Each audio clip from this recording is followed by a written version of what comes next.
Atenção, este vídeo não tem como foco converter ou passar uma visão religiosa de nenhum fato. Por isso mesmo, ele se atém a registros que qualquer um pode obter sobre a história dos eventos. Atenha-se ao conteúdo e aproveite. Abraão, o primeiro libertário. Este é a Visão Libertária, sua fonte de informações descentralizadas e distribuídas. Atualmente, a Rede Record de televisão está apresentando na forma de novela uma produção que busca contar a história narrada no livro de Gênesis, o primeiro na ordem cronológica da Bíblia. A produção está muito bem feita, mesmo para os altos padrões de novelas já produzidas no Brasil. A ambientação, vestuário e paisagem são lindas. Os atores fazem ótimas performances e percebe-se que a produção se preocupa com os mínimos detalhes. A trama da novela é enriquecida com personagens que não constam nos escritos bíblicos, mas que são tão adaptados ao enredo e partilham de tantos valores humanos que realmente se depreende de seus anseios e emoções. Como nas escrituras, a trama se inicia com Adão e Eva no paraíso, passa por Noé e a Arca, apresenta a Torre de Babel e chega em Abraão. A primeira parte do livro é narrada em estilo mitológico, uma linda herança da cultura oral, onde os mais velhos iam contando histórias aos mais novos, com o objetivo principal de transmitir a visão de mundo de seu povo, seus preceitos e valores. Nesse ambiente, pouco importa se a história aconteceu realmente ou não. O que importa é o que ela carrega de significado. Várias culturas antigas, antes de terem desenvolvido a escrita, elaboravam contos ou mitos que iam se enriquecendo e se aperfeiçoando.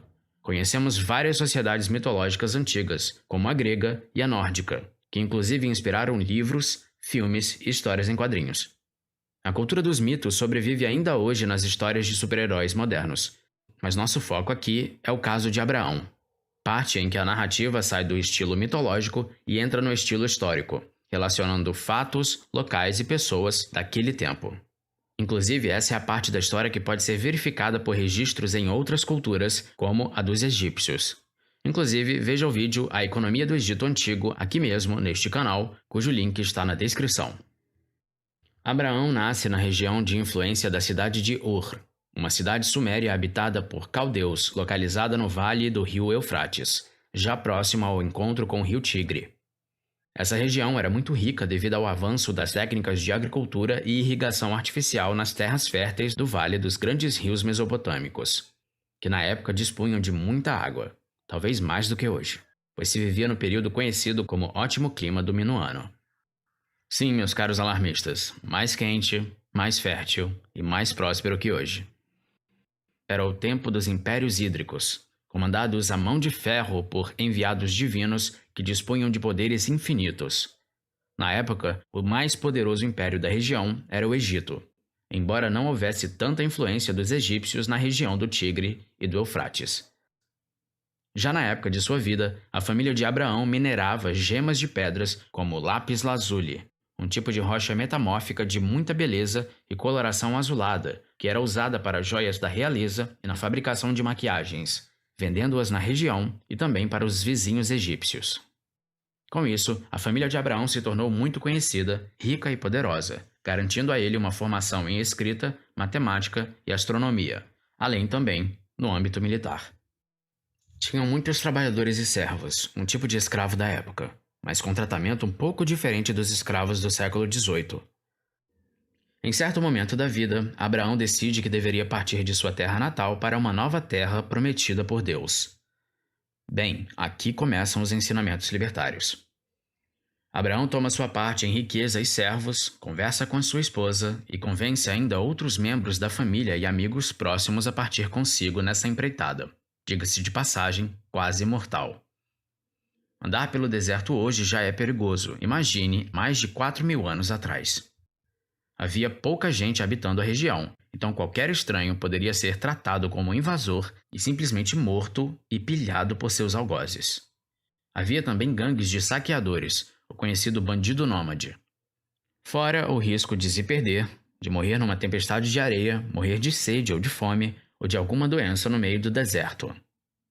Não havia mapas, nem rotas, nem posto de gasolina, conveniências para beber uma cerveja gelada e muito menos Google Maps. Estavam entregues à própria sorte, insuflados pelos ventos da liberdade e carregando todo o peso da responsabilidade nas costas. Mas esse pequeno grupo era coeso na sua cultura, religião e valores. Tinham uns aos outros e escolheram por vontade própria participar dessa epopeia humana.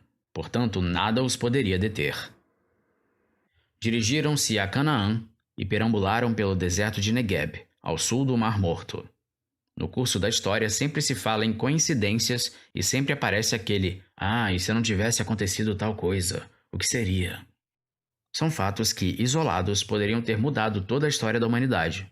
O caso é que a região de Ur e toda a Suméria, em geral, entrou em declínio logo após a partida de Abraão. Houve muitas revoltas e mortes, sendo registradas inclusive por Hammurabi, governante que criou o primeiro código de conduta escrito conhecido, algo como uma constituição dos tempos antigos. Tendo escapado dos conflitos na Suméria, Abraão e os seus estavam praticamente isolados no deserto, vivendo em pequenos oásis na região, onde havia alguma água disponível e com ela conseguiam cultivar hortaliças e criar pequenos animais.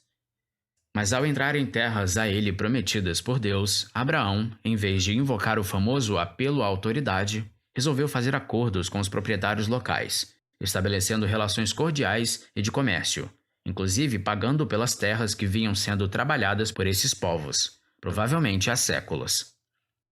Abraão então reconhece o direito à propriedade dessa gente e os remunera, realizando assim trocas voluntárias, mediante contratos estabelecidos com testemunhas e mediadores.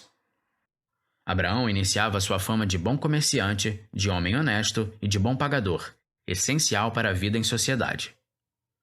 Mas uma seca prolongada na região forçou novamente uma migração do grupo, agora para o Egito. Mas imagine você, uma pessoa comum, honesta e trabalhadora, tudo bem com algumas posses e servos, mas dirigindo-se ao dono do mundo conhecido. Sim, o faraó era o dono e senhor de tudo.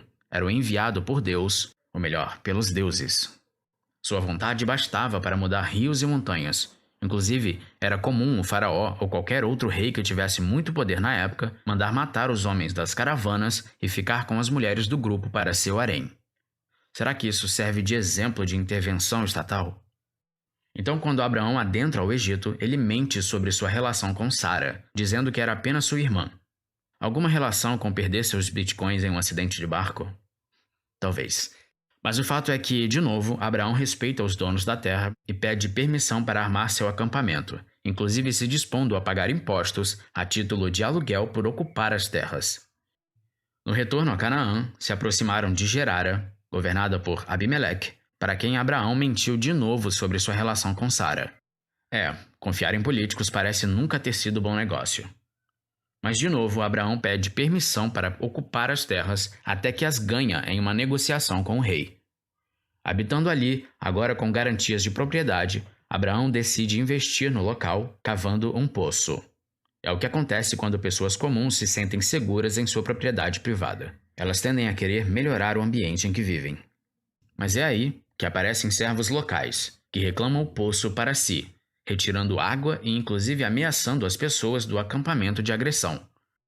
Na ocasião, o personagem Massá enfrenta sozinho 3 homens e, usando violência retributiva, os expulsa do local. Se vê uma defesa de propriedade privada, conquistada a altos custos pela comunidade e ameaçada por bandidos. A resposta do autor, embasada na Bíblia, é clara: aplicar a força necessária para fazer cessar a ameaça e repelir os invasores. A contenda foi definitivamente resolvida numa intermediação entre Abraão e o rei Abimeleque. No evento da morte de Sara, sua esposa, Abraão conclama uma reunião com líderes regionais, proprietários de terra da região, e os pede para ceder um lugar para enterrar sua falecida. Em uma cena de extrema tensão, os líderes concordam em ceder uma caverna, ao que Abraão abre um baú cheio de tesouros para o devido pagamento. Os donos, constrangidos pela ação, declinam o pagamento, mas para Abraão era questão de princípio. Muitos detalhes e ensinamentos podem ser depreendidos da descrição bíblica e da própria novela que mencionamos. Aqui levantamos apenas alguns aspectos da organização social e dos valores vividos por essa gente, e como, mesmo sem conhecer nenhuma teoria de economia austríaca ou de ética universal, viveram de modo exemplar, aplicando-os. Mas como ao aplicar esses conceitos que hoje chamamos de libertários, essa gente prosperou. Trabalhavam, tiveram filhos, não usavam coerção, negociavam de maneira justa e clara suas questões, respeitavam propriedade alheia, cumpriam negócios e parcerias, permitiam secessão, protegiam sua propriedade e sua família. Não cediam à cultura local, especialmente com relação à religião, mas também não desejavam modificar a crença e a cultura dos outros. Conviviam respeitando suas diferenças. Quando havia conflito, buscavam primeiro uma intermediação pacífica. Portanto, Abraão era reconhecido como um líder naturalmente respeitado pelos demais, visto como um homem moderado, sábio e justo, e não como um governante, já que não havia coerção para qualquer indivíduo participar do grupo e de suas regras. Para entrar no grupo, qualquer pessoa teria que ser aceita pelo líder, no caso Abraão, e concordar com os termos ou com a cultura e costumes do grupo, colaborando para seu progresso, união e estabilidade. Para sair do grupo, a pessoa era livre. Já ouviu falar em direito de secessão? Veja o vídeo A Ilha das Rosas é só um dos muitos ancapistões que já existiram, deste mesmo canal, cujo link também segue na descrição. Mas para o autor deste artigo, uma das cenas mais bonitas é encenada pelo personagem atribuído a Massá. Ele se trata de um grande guerreiro, mas que na juventude cometera crimes que envolviam incêndio e assassinato. Ao longo da trama ele se arrepende, tornando-se uma pessoa justa e honesta, acabando perdoado e acolhido pelo grupo. Na cena, ele aparece contando histórias para as crianças do acampamento de como são os lugares e as cidades pelas quais a caravana vai passando. Um verdadeiro ato de amor ao passar o bastão adiante, que valoriza os idosos e enriquece a mente infantil de valores, experiência e significado. A saga de Abraão e seu povo nos mostra que cada um de nós pode buscar sua terra prometida. Mas tenha uma certeza, ela só virá com muito trabalho, respeito à propriedade privada, cultivo de parcerias e, é claro, fé, independente de qual seja a sua. Acreditar faz parte, principalmente em momentos como os que estamos vivendo. Obrigado por sua audiência. Este artigo foi sugerido e escrito por Amazônia Livre, revisado por Paulo Almeida, narrado e produzido por J. Fernandes. Se você gostou deste vídeo, clique no ícone de curtir abaixo e compartilhe o vídeo em sua rede social. Se você deseja ser notificado de outros vídeos, inscreva-se no canal e depois clique no ícone de campainha. Apoie iniciativas libertárias. Veja mais em nosso site e participe você também. Até a próxima!